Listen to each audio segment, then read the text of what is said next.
Құрметті азаматтар, қоғамда заң мен тәртіп қағидатын сақтау мақсатында Ішкі істер министрі биылғы жылды профилактика жылы деп жариялады. 2025 жылдың 13 наурызында, яғни бүгін, әкімшілік кодекске енгізілген қоғамдық және жол қауіпсіздігін жақсартуға бағытталған өзгерістер күшіне енді. Біріншіден, енді көлік жүріп бара жатқанда, оның кабинасынан шығып немесе есігін ашқан жағдайда 10 айлық есептік көрсеткіш көлемінде айыппұл қарастырылған. Оның үстіне жауапкершілік жолаушыға да, жүргізушіге де бірдей әсер етеді. Екіншіден, көліктің жолдың қарсы жолағына шығып, жол көлік оқиғасына әкеп соққан үшін жауапкершілік енгізілді. Енді жүргізуші 9 айға көлік жүргізу құқығынан айырылады.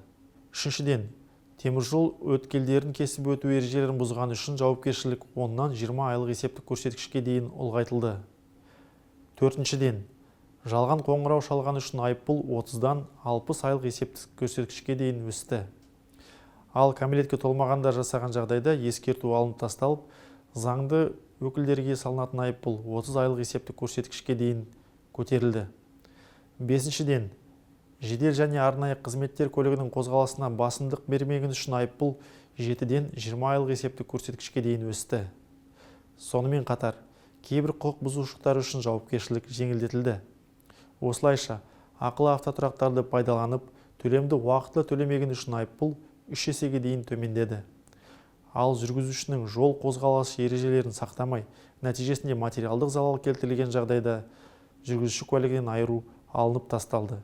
Ішкі істер министрлігі азаматтарды Қазақстан Республикасы заңнамасының талаптарын мүлтіксіз сақтауға шақырады.